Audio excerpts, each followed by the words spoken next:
Good evening, everyone. I finally got it all done all the legwork. The only thing that remains is the IFTTT integration of Telegram. This is quite long-winded and it's going to take some time, and I want to be focusing on trade. So I think I'll probably have to do this on the weekend. This is going to take a few hours to do because what happened, I need to point it to the appropriate spreadsheet and then configure those messages. Those messages that we'll get in Telegram will be more user friendly as well.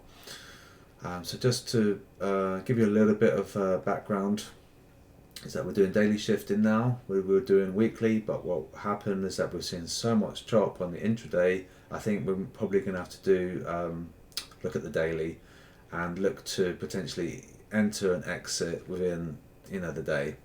So we're not looking to potentially hold trades for very long. We're looking just to enter and profit on a daily basis. So that's I need to tell you about the logic of the shifting. So it will trigger on a small deviation on the bubble. So we'll get the signal early, and if it's probably going to be too early for most of you, then I'll have to accommodate that. Especially on a two-digit move. So as soon as the bubbles separate, maybe an hour, maybe less, we'll get a signal. So after 10 p.m. we'll start getting signals. So by the time you wake up, for the people in the UK, we should have quite a few to that we can digest and we can examine, and hopefully it's not going to be too early. But what you'll see, that early shift that's going to be in play, they actually did very, very well. Now look at CAD Yen performance, look at dollar Swiss, the Euro USD, the Euro Yen, the Pound USD, the Pound Yen, dollar Yen and gold. They're all positive. So I'll show you some performance just in case you're not aware. So let's look at CAD Yen. Okay, I have to add it, it's a bit silly. Click that. 80 pips. Pound Yen, 137 pips. 89 pips for cable. Euro, 80 pips. Euro USD, 47 pips. And what you'll note is that we wouldn't have had Aussie because it didn't satisfy the logic, because we were sell here, so we wouldn't have they didn't trigger, which is quite fortunate because it's negative, so that shows you that the sentiment was working.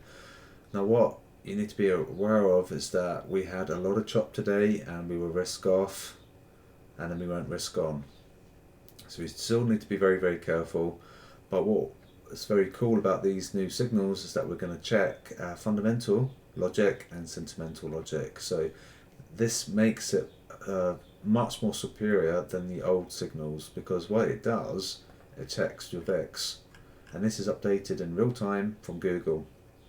Now if we get a VIX that spikes for God knows whatever reason and it goes above 26.5, it's going to close our trades. Now the reason for that, spiking above your yearly pivot, there's something in the world that's happening that's going to impact us in a great deal.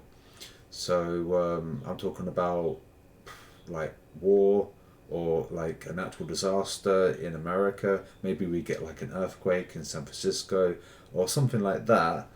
We're going to get alerted from the VIX, and that's going to close our trades. We'll get a no signal in Telegram to say to close or reverse.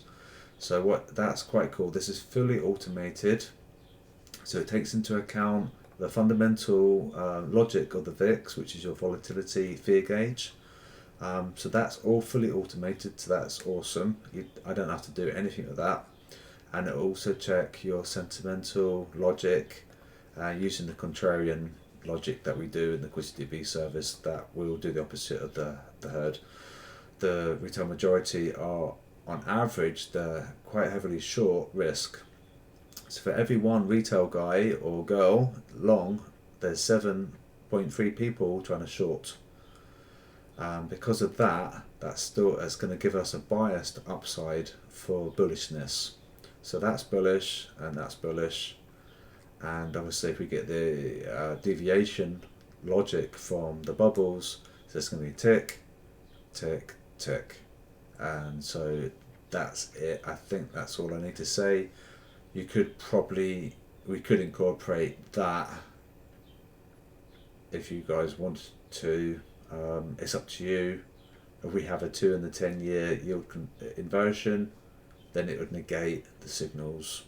Or we could just ignore that potentially and just keep an eye on it, because we rallied anyway, didn't we, on risk, even though we had the inversion of the 2 in the 10-year. So perhaps there's something to monitor is that.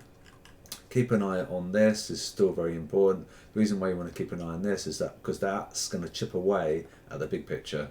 If it continues, then this number is going to get closer to zero. If we go into positive territory, the retail guys are going to be long on risk, and then we can fall because price does the opposite of the herd. And that's that. So what I'll do is on the weekend, I'm going to do this. If I get time to tomorrow, I'll try and do it. But I'm going to try and focus on my trades. And it's really hard to do two things at once, especially with this, because this requires quite a lot of concentration, because there's a little bit of code, and I need to point it to the correct spreadsheet, the correct URL, and to the correct cell as well. And I need to make sure the logic is correct to the currency. So it's going to be hard to trade and do this at the same time, but I'll try and do this for you guys tomorrow. If not, it will definitely be on the weekend. So have a good night, and any questions, let me know. And don't forget, these are going to trigger quite early, but it proved today that the early bird caught the worm eventually, and we had humongous results, hundreds of pips using this logic. So we'll see how we go tomorrow, and have a good night, and I'll speak to you soon.